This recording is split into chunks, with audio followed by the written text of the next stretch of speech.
হাজলে মজলি আসসালামু আলাইকুম ভাইরা। আউদৌ শরীফের হাদিস, এই হাদিসের ভিতরে আল্লাহ রসুল বলেছেন যে প্রত্যেক শতকতাতে 100 বছর পর পর একজন করে মুজাদ্দেদ আল্লাহ তাআলা এই দুনিয়াতে প্রেরণ করেন, কারণ আল্লাহ রসুলের দিন সংস্কার করার জন্য। দেখেন, দিন সংস্কার মূলত নবীদেরই কাজ, নবী এবং রাসুলদের কাজ, এটা অন্য কারোর কাজ না। কিন্তু আল্লাহ তাআলা কোরআন মাজিদের ভিতরে ইরশাদ করেছেন যে আল্লাহ রসুল লাস্ট এবং শেষ পয়গম্বর। আল্লাহ রসুলের পরে আর কখনো পয়গম্বর এই দুনিয়াতে আল্লাহ তাআলা প্রেরণ করবেন না। আর যদি কেউ নবী হিসেবে দাবি করে তাহলে সে মিথ্যা, প্রতারক এবং ভণ্ড। কারণ আল্লাহ তাআলা কোরআন মাজিদের ভিতরে বলেছেন যে লাস্ট পয়গম্বর হযরত মুহাম্মদ রাসূলুল্লাহ সাল্লাল্লাহু আলাইহি সাল্লাম। তাহলে আল্লাহ রসুল তো অনেক আগেই চলে গেছেন, তাহলে এখন আবার নবীর দরজাই তো বন্ধ। তাহলে নবী হিসেবে কেউ যদি দাবি করে তাহলে সে মিথ্যা, প্রতারক, ভণ্ড, এটা আপনাকে বুঝতে হবে। দেখেন ভাইরা, আল্লাহ রসুল বলেছেন যে পরবর্তীতে আমার উম্মতের ভিতর থেকে এমন একজন উম্মত আল্লাহ তাআলা নির্বাচন করবেন, তার নাম হবে আমার নামকরণ, অর্থাৎ আমার যে নাম তারও সেই নাম হবে। তাকে এমন বিশেষ পাওয়ার আল্লাহ তাআলা দান করবেন যার মাধ্যমে বিভ্রান্তি মানুষ, ক্ষতিগ্রস্ত মানুষ, যেসব মানুষ শয়তানের রাস্তায় চলে গেছে তাদেরকে সঠিক রাস্তায় নিয়ে আসবে, এবং ওনার মাধ্যমে আল্লাহ তাআলা বহুত মানুষকে সঠিক রাস্তায় নিয়ে আসবেন। এক পর্যায়ে যারা সঠিক রাস্তায় আসবে তারা তো বেহেশতে প্রবেশ করবেই। অতএব আল্লাহ রসুল এই যে হাদিসটা বলেছেন, এটা একমাত্র মুজাদ্দেদ আল-পেসানি রহমতুল্লাহ আলাইহির নামকরণ।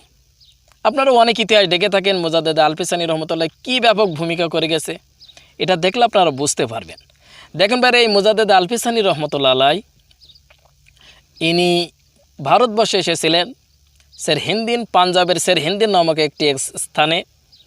ওইখানে উনি অনেক বিষয় আপনার সংস্কার করেছেন, সে বিষয়ে আমরা ইনশাল্লাহ জানবো।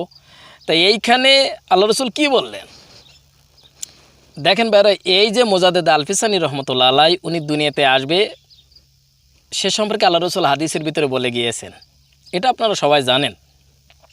তাছাড়া বড় পীর আব্দুল কাদের জিলানী রহমতুল্লাহ আলাইহি উনি একসময় পাহাড় অথবা জঙ্গলের গোয়ার ভিতরে, এই যে জঙ্গল আছে অথবা পাহাড়ের গোয়ার ভিতরে উনি একসময় মুরাকাবা করছিলেন। হঠাৎ করে একটি গাইবে আওয়াজ হলো অথবা ওনার কাশফ হলো। স্বাভাবিক যে ওনার একটি গাইবে আওয়াজ হয়েছিল, সেই গাইবে আওয়াজে উনি জানতে পেরেছিল যে আওয়াজের ভিতরে বলছিল যে পরবর্তীতে এমন একজন ব্যক্তি আসবে, তার নাম হবে মুজাদ্দেদ আল-পেসানি রহমতুল্লাহ আলাইহি। তিনি বহুত মানুষকে সত্যের পথে নিয়ে আসবেন, সত্যের পথে আহ্বান করবেন। দেখেন ভাইরা, আল্লাহ রসুলের পথ থেকে আগের যুগে নবী এবং রাসূলগণ এসেছেন, বিভ্রান্ত মানুষকে তারা সঠিক রাস্তায় নিয়ে চেষ্টা করেছেন এবং সঠিক রাস্তায় এসেছে। কিন্তু আল্লাহ রসুলের পথ থেকে যে অসহায় বিভ্রান্ত মানুষ ক্ষতিগ্রস্তর মধ্যে পড়ে যাবে, শয়তানের পথে চলে যাবে, তাদেরকে কারা সত্যের পথে আহ্বান করবে? আল্লাহ রসুল এক হাদিসের ভিতরে বলেছেন যে আমার যারা ওয়ারিস তারাই এই বিভ্রান্ত মানুষকে সঠিক রাস্তায় নিয়ে আসবে, যে যারা আলেম, যারা আল্লাহ রসুলের ওয়ারিস। অতএব এই মুজাদ্দেদ আল-পেসানি রহমতুল্লাহ আলাইহি ইনি আল্লাহ রসুলের ওয়ারিস। সেই সময় বহুত মানুষকে বিপদের মুখ থেকে আল্লাহ রসুলের রাস্তায় নিয়ে আসেছিল, এ ঘটনা আপনারা সবাই জানেন। তা দেখেন ভাইরা, এই মুজাদ্দেদ আল-পেসানি রহমতুল্লাহ আলাইহি উনির আসার 500 বছর আগে এসেছিলেন বড় পীর আব্দুল কাদের জিলানী রহমতুল্লাহ আলাইহি। এ ঘটনা আমি অন্য ভিডিওর ভিতরে আলোচনা করেছি, এখানে সংক্ষেপে বলছি। আব্দুল কাদের জিলানী রহমতুল্লাহ আলাইহি উনি পাহাড়ের গুহার ভিতরে মুরাকাবায় ছিলেন, আল্লাহ তাআলার প্রেমে মশগুল ছিলেন। উনি গাইবী আওয়াজ হলেন যে আব্দুল কাদের, তোমার পরবর্তীতে এমন একজন আসবে মুজাদ্দেদ, তার মাধ্যমে আল্লাহ তাআলা বহুত মানুষকে জান্নাতে প্রবেশ করবেন, হিদায়েত করাবেন।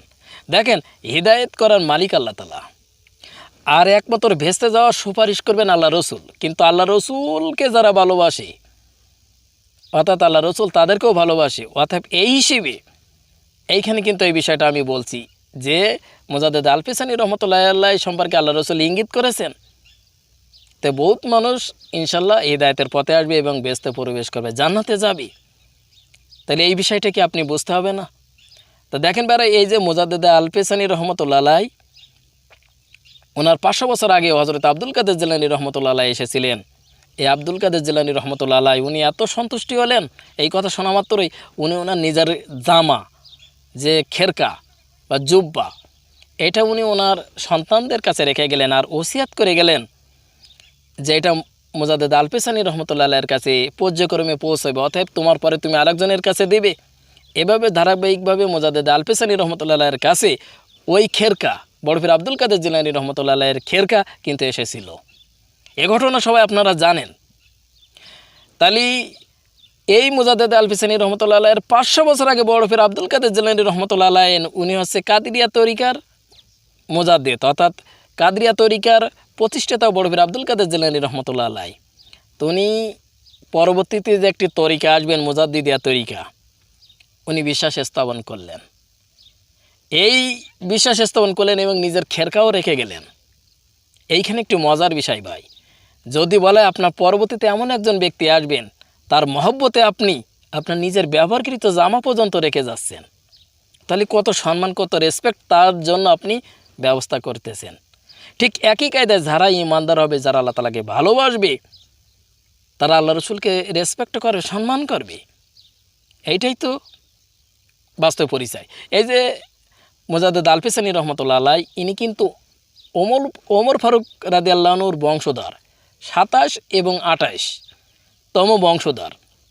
ওমর ফারুক রাদিয়াল্লাহু আনহুর পর্যায়ক্রমে আস্তে আস্তে আস্তে আস্তে ধারাবাহিকভাবে নিচে নেমে এসে হজরতে মোজাদ্দেদ আল পেসানি রহমতুল্লাহ আলাই পর্যন্ত যে এসেছে, এই ধারাবাহিক 27 অথবা 28তম বংশধর, অর্থাৎ মোজাদ্দেদ আল পেসানি রহমতুল্লাহ আলাই ওমর ফারুক রাদিয়াল্লাহু আনহুর বংশধর কিন্তু ধারাবাহিকভাবে। দেখেন ভাইরা, এই যে মোজাদ্দেদ, অনেকে এটা বোঝে না। মোজাদ্দেদ শব্দের অর্থ হলো সংস্কারক। আলফুনা বা আলফে শব্দের অর্থ আছে দ্বিতীয় আপনার হাজার, আর দ্বিতীয় হাজার, আর এই যে স্থানীয়ত্ব আছে দ্বিতীয়। এই যে মোজাদ্দেদ শব্দের অর্থ আছে দ্বিতীয় 1000 বছরের সংস্কারক। এটা খুব ভালো করে বুঝবেন যে মোজাদ্দেদ আল পেসানি রহমতুল্লাহ আলাই নামের অর্থ হলো দ্বিতীয় 1000 বছরের সংস্কারক। যখন এই মোজাদ্দেদ আল পেসানি রহমতুল্লাহ আসবে, তার আগে সম্রাট আকবরের শাসন ছিল। সম্রাট আকবর অনেক অন্যায় অত্যাচার করত। সে কি বলবো, সেটার কোনো শেষ নেই। বিভ্রান্তি, মানুষ সব ক্ষতিগ্রস্তর মধ্যে পড়ে গিয়েছিল, বিভ্রান্তির পথে চলে গিয়েছিল। এক পর্যায়ে আল্লাহ তাআলা এই মোজাদ্দেদ আল পেসানি রহমতুল্লাহ আলাইকে পাঞ্জাবের সেরহিন্দি নামক স্থানে প্রেরণ করেছিলেন। দেখেন, এই মোজাদ্দেদ শব্দটি এটা একটি স্বতন্ত্র শব্দ, এটা কিন্তু সবার জন্য প্রযোজ্য নয়। এটা আপনি ইচ্ছা করলে নিতে পারবেন না, কারণ একমাত্র সেই ব্যক্তি যাকে আল্লাহ তাআলা নির্বাচন করে তিনি এই কাজের উপযুক্ত হন। আপনি যদি নিজে বলেন যে আমি মোজাদ্দেদ, আমি সংস্কার করব, কি সংস্কার করবেন আপনি, কি করবেন? আপনার ব্রেনটা, আপনার কলবের ভিতরে সেই শক্তি আসবে না। কোন শক্তি? যে শক্তির বলে আল্লাহ রসুল দিন প্রতিষ্ঠিত করেছিল। নবুয়তের আগে আল্লাহ রসুল অনেকে একত্রিত করেছিল দিন প্রতিষ্ঠিত করার জন্য, কিন্তু সেটা টিকে থাকে নাই। বাস্তব ক্ষেত্রে নবুয়তের পরে কিন্তু সেই সকল ব্যক্তি আল্লাহ রসুলের সংস্পর্শে এসেছিল এবং নিজের জীবন বাজি রেখে তারা কিন্তু আল্লাহ রসুলের কথা মেনে নিয়েছিল। কারণ কি? ওই সেই পাওয়ার, ওই সেই শক্তি আল্লাহ রসুলের কলবের ভিতরে জিবরাইল আমিন দিয়ে গিয়েছিল। ঠিক একই কায়দায় এই যে মোজাদ্দেদ শব্দটি, মোজাদ্দেদ আল পেসানি রহমতুল্লাহ আলাই দ্বিতীয় 1000 বছরের সংস্কারক, এটা সবার ক্ষেত্রে প্রযোজ্য নয়। একমাত্র তারাই যারা আল্লাহ তাআলার প্রিয় ব্যক্তি, নির্বাচিত ব্যক্তি। সূরা ফাতিহার ভিতরে লাস্টের দিকে আছে, আল্লাহ আপনি সেই পথে আমাকে চলান, সেই সরল পথে আপনি আমাদেরকে নিয়ে যান যে পথে তোমার প্রিয়জনরা চলে গেছে। প্রিয়জন বলতে মানে কারাই? আল্লাহ তাআলার মহব্বতের বান্দা যারা। তা দেখেন ভাইরা, এই মোজাদ্দেদ তাকেই বলা হয় যিনি দিন সংস্কার করেছিলেন। দেখেন, দিন সংস্কার মূলত নবীদের কাজ, এটা কোনো সাধারণ ব্যক্তির জন্য না, কিন্তু নবীর দরজা বন্ধ, এই জন্য এই দিন সংস্কারের জন্য উনি এসেছিলেন। এই যে 1000 বছরের সংস্কারক। দেখেন ভাইরা, মোজাদ্দেদ আলফিসানি রহমতুল্লাহ আলাই উনি দুনিয়ায় আসার আগে ওনার পিতা খপে দেখেছিলেন যে শূকর, ভাল্লুক বা অন্য অন্য প্রাণী মানুষকে হত্যা করেছে, বিভিন্ন অন্যায় অত্যাচার করতেছে। একসময় ওনার বক্ষ থেকে একটি নূর পরিচালিত হলেন, এই অন্ধকার দুনিয়াকে আপনার সঠিক ব্যবস্থা করে দিলেন। নূর প্রতিফলিত হলো, অন্ধকারকে দূরীভূত করে দিলেন। সম্রাট আকবরের সিংহাসন উল্টে গেল। সবাই আপনার ওই সিংহাসনকে ধরে সোজা করার চেষ্টা করছে, কিন্তু হচ্ছে না। সেই সময় এই যে সম্রাট আকবরের যেসব জ্যোতিষী ছিল, তার পরামর্শ দেওয়ার জন্য যারা ছিল, তারা সবাই বলল যে রাজা, এমন একজন ব্যক্তির আবির্ভাব হবে বা হচ্ছে এক্ষুনি, এই জন্যই তিনি আপনাকে ধ্বংস করবে। অতএব ওই ব্যক্তির আগমনে আপনার সিংহাসন উল্টে গেছে। এই যে সম্রাট আকবর বিভিন্ন ক্ষতিগ্রস্ত মানুষকে সেই সময় করেছিল, দেখেন ভাইরা, সেই সময় সম্রাট আকবর বিভিন্ন ধরনের পূজা করত। উনি কী ধরনের? গরুর পূজা করত, নক্ষত্রের পূজা করত, গাছের পূজা করত, সূর্যের পূজা করত। অর্থাৎ বাদশাহ প্রতিদিন আপনার 4 বার করি এই সূর্যের পূজা করত। সকালে পূজা করত, দুপুরে পূজা করত, সন্ধ্যায় করত, আর মধ্যরাতে। এবং এই সূর্যকে বশ করার জন্য উনি ওনার মনীষীদের কাছ থেকে মন্ত্রও শিখেছিলেন, সূর্যকে বশ করবে। তাহলে আপনি চিন্তা করেন কি পর্যায়ের লোক সে, এই সূর্যকে বশ করবে, তাই সে মন্ত্র শিখেছিল। এবং সে এত অন্যায় অত্যাচার করছিল মানুষকে যে সকালে তাকে দেখার পরে ব্রাশ করতে হবে, আপনার খাদ্য গ্রহণ করতে হবে, খাদ্য খেতে আপনি পানাহার থেকে বিরত থাকবেন। তার মানে কি, সম্রাট আকবরের দেখার পরে আপনি ব্রাশ করতে পারবেন, আপনি খাদ্য খেতে পারবেন, এর আগে কিন্তু পারবেন না। তারপর মসজিদে উনি তালা মেরে দিয়েছিল, মাদ্রাসা বন্ধ করে দিয়েছিল, আর নারীদেরকে বলতো যে আমার পায়ে তোমরা সিজদা দাও, যারা সিজদা দেবে তারা আমার অনুসারী, তাদেরকে আমি সঠিক ব্যবস্থা করব, তাদেরকে আপনার ভালো পরিবেশে নিয়ে আসবো, সবাইকে দেখাশোনা করব আমি। তাহলে কী পর্যায়ের লোক ছিলেন আপনি চিন্তা ভাবনা করে দেখেন। যে সম্রাট আকবর যে দাঁত বিরাস পর্যন্ত বন্ধ ছিল, সূর্যের পূজা করত, মুসলমানদের উনি দেখতে পারতেন না। উনি ছিলেন হিন্দুদের পক্ষে, হিন্দুরাই তার সাথে ওঠা বসা করত। দেখেন, আল্লাহ প্রিয় লোক যারা হয় তারা কি এগুলোকে মেনে নিতে পারবে? এগুলো কি কখনো সম্ভব? তারপর উনি সুদের ব্যবস্থা চালু করেছিল, জুয়া খেলার ব্যবস্থা চালু করেছিল। তারপর কি আপনার দেহ ব্যবসার জন্য উনি একটি আপনার আছে শয়তানপুর একটি বস্তি স্থাপন করেছিল, সেই বস্তির নাম দিয়েছিল শয়তানপুর। সেখানে আপনার জেনা করতে পারবে, সেখানে অবৈধ মেলামেশা করতে পারবে, কোনো সমস্যা নেই। শয়তানপুর সেই বস্তির নাম উনি দিয়েছিল। কি কঠিন ভয়ঙ্কর অবস্থা, আপনি কখনো চিন্তা ভাবনা করেছেন? আপনার দিনের আপনার কলবের ভিতরে কখনো আপনি চিন্তা ভাবনা করেছেন যে সম্রাট আকবর কী ধরনের ব্যবস্থা চালু করেছিল? কোনো ইমানদার কোনো মসজিদে প্রবেশ করতে পারবে না, মসজিদ বন্ধ। আপনি ইবাদত কার করবেন? আপনার ইবাদত করতে হবে আপনার আছে আকবরের। দেখেন ভাইরা, তারপর গরুর গোস্ত, আপনার গরু জবাই করা যাবে না, ভাল্লুক, বাঘ, অন্যান্য প্রাণীর গোস্ত খেতে হবে। এই গরুর গোস্ত খাওয়া হারামনি বলে দিলেন, নিষিদ্ধ করে দিলেন। বাঘ ভাল্লুকের গোস্ত খেতে হবে, এটা উনি হালাল করে দিলেন। অর্থাৎ কোরআনের বিরুদ্ধে উনি চলে গেলেন। কোরআনকে কত নিচে নামিয়ে দিচ্ছে, আপনি কখনো পরিকল্পনা করেছেন? কোনো চিন্তাভাবনা করেছেন যে কি ভয়ঙ্কর একটা অবস্থা? কোনো মানুষ মুখ ফুটে কিছু বলতে পারতো না, খারাপ অবস্থার ভিতরে জীবনযাপন করত। ওই সময় যারা তার বিরুদ্ধে গিয়েছিল তাদেরকে উনি ধ্বংস করেছিল, কঠিন আযাব দিত, হাত কেটে নিত। তারপর আছে আপনার প্রকাশ্য সবার সামনে হত্যা করত। ওনার কথা যদি কেউ না শুনতো, এই বিভিন্ন ধ্যান ধারণা উনি চালু করেছিল। এই সময় এই অবস্থার উপর ভিত্তি করে আল্লাহ তাআলা মোজাদ্দেদ আলফিসানি রহমতুল্লাহ আলাইকে পাঞ্জাবের সেরহিন্দির নামক স্থানে প্রেরণ করেছিল। তো এই মোজাদ্দেদ আলফিসানি রহমতুল্লাহ আলাই উনি 1000 বছরের সংস্কারক, উনি এসে সম্রাট আকবরের এগুলো সব ভেঙে তছনছ করে দিয়েছিল। তাহলে এই মোজাদ্দেদ আলফিসানি রহমতুল্লাহ আলাইকে আপনি মানতে পারেন না? আপনি কাকে গ্রহণ করেন? আপনি মনে করেন যে মোজাদ্দিদিয়া তরিকায় ভণ্ড প্রতারক, কিন্তু আপনি ইতিহাস পড়ে দেখেছেন কখনো যে মোজাদ্দেদ আলফিসানি রহমতুল্লাহ আলাই কীভাবে সংস্কার করেছিল? ইসলাম ডুবো ভাব, ইসলামের ইতিহাস কোনো সেই সময় চিহ্নই ছিল না, কোনো মানুষ সেই সময় এগিয়ে আসতে পারছিল না। আল্লাহ রসুল বললেন হাদিসের ভিতরে যে পরবর্তীতে এমন এক পর্যায়ে আসবে, এমন এক জামানা আসবে, সেইখানে মুজাদ্দেদ আল-ফিসানি রহমতুল্লাহ আলাইহি এসে ওই কুসংস্কারকে দূরীভূত করে দেবে।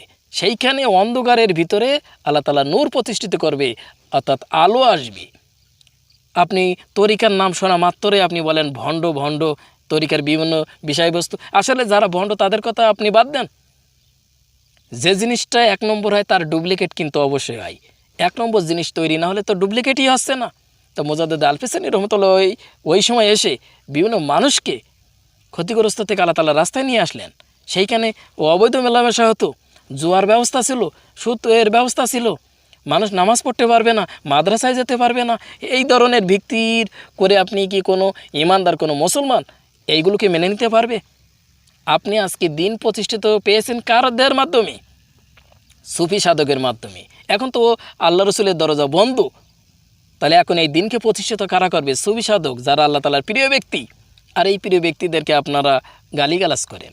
আপনি তাদের ইতিহাস পড়ুন। কোনো মানুষের বিরুদ্ধে যদি আপনার কুনজর আসে, খারাপ ধ্যান ধারণা আসে, তার ইতিহাস আপনি আগে দেখুন যে এই ব্যক্তিটি কোথায় এসেছিল, এই ব্যক্তির বিষয়বস্তু কী। এই মুজাদ্দিদিয়া তরিকা সম্পর্কে আপনার কোনো ধ্যান ধারণা নাই।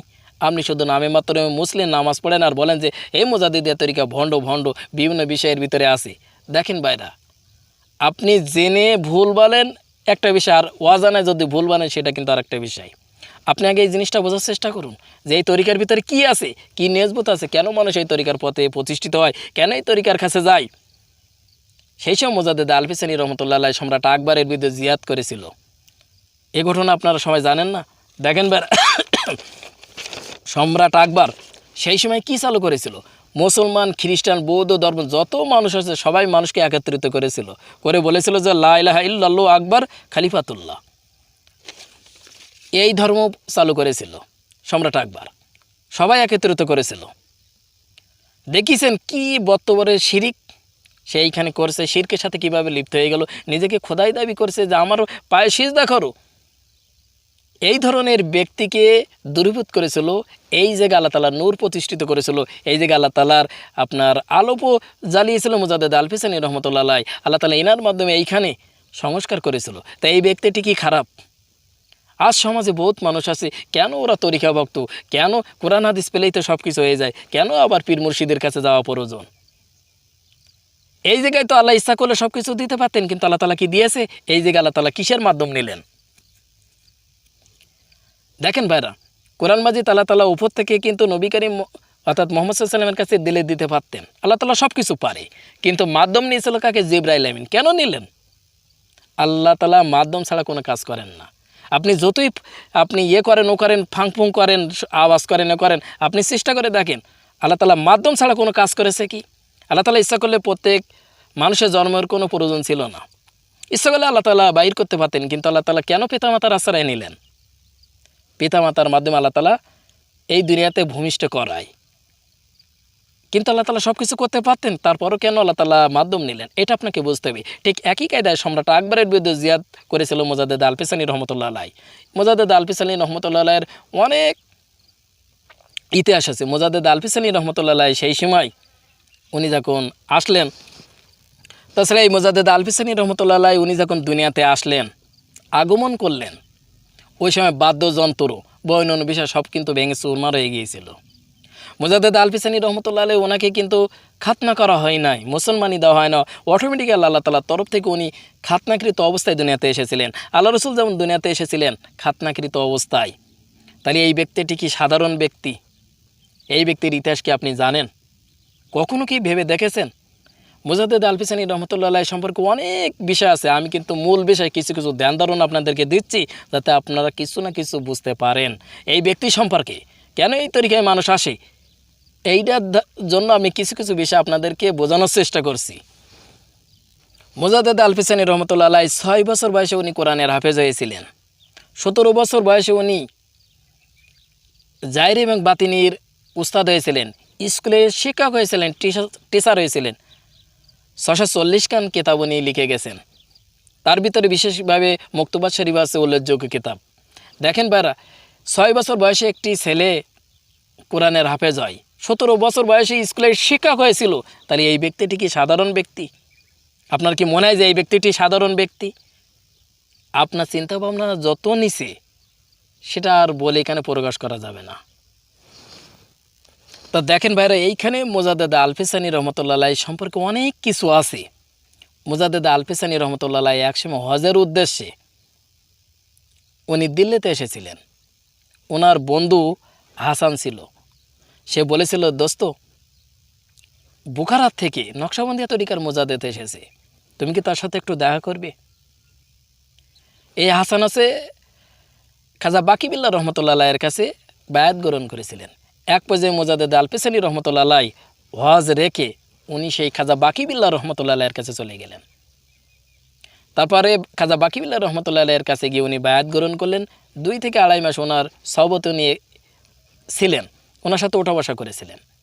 তা দেখেন ভাইরা, মোজাদ্দেদ আলফেসানি রহমতুল্লাহ আলাইহি অনেক তরিকা গ্রহণ করেছিলেন, এমনকি ওনার পিতা থেকেও তরিকা গ্রহণ করেছিলেন।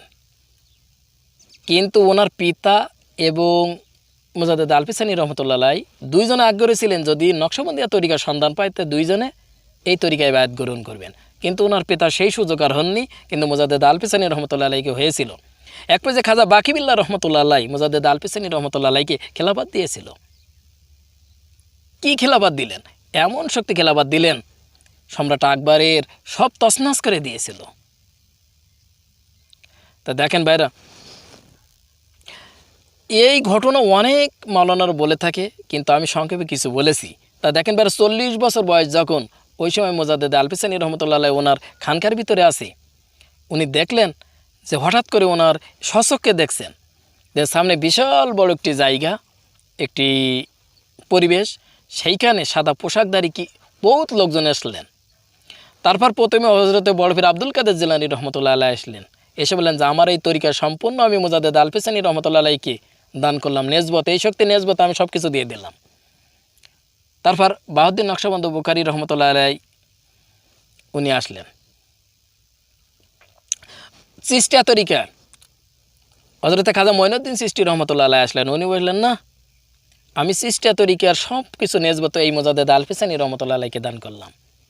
তৃতীয়বারে আসলেন হযরতে খাজা বাহাউদ্দিন নকশবন্দ বুখারী রহমতুল্লাহ আলাইহি, উনি বললেন, না, এই নকশবন্দিয়া তরিকার সব কিছু নেসবত আমি মোজাদ্দেদ আলফেসানি রহমতুল্লাহ আলাইহিকে দান করলাম।